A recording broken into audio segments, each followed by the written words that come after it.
Test సిరీస్లో భారత్ ఓడిపోవడం కొత్త కాదు. కాని సొంత గడ్డపై వరుసగా ఓడిపోవడం మాత్రం అసహ్యం కలిగించే విషయం. మొదట న్యూజిలాండ్ చేతిలో, ఇప్పుడు సౌతాఫ్రికా చేతిలో ఓటమి. ఇవి కేవలం పరాజయాలు కాదు, భారత టెస్ట్ క్రికెట్ పతనానికి స్పష్టమైన సంకేతాలు. ఇంత జరుగుతున్నా బాధ్యత ఎవరు తీసుకుంటున్నారు?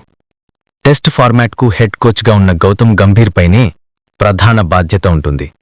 ఫలితాలు రావడం లేదంటే మార్పు అవసరం, మౌనం కాదు.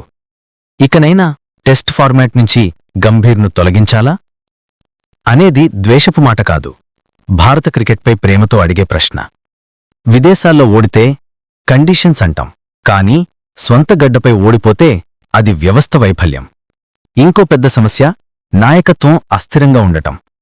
కెప్టెన్ మారతాడు, జట్టు మారుతుంది, ప్లాన్ మారుతుంది, కానీ ఓటమి మారడం లేదు.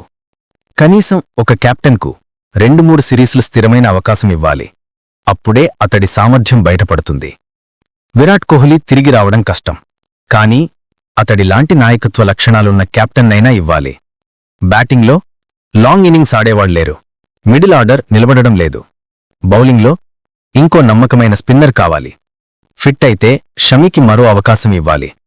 యువకుడు అన్న పేరుతో పరీక్షించకుండా జట్టులో పెడితే అది ప్రయోగం కాదు, ప్రమాదం. ఇకనైనా ప్లేయర్లతో మ్యూజికల్ చైర్స్ ఆడటం ఆపండి. టెస్ట్ క్రికెట్ ప్రయోగశాల కాదు, గర్వం. ఇక్కడ ట్రై చేయరు, ఇక్కడ నిరూపించాలి. డియర్ బీసీసీఐ, ఇప్పుడే కళ్ళు తెరవకపోతే భవిష్యత్తులో కన్నీరే మిగులుతుంది. నీకు కూడా అలాగే అనిపిస్తే కింద కామెంట్ చెయ్యి.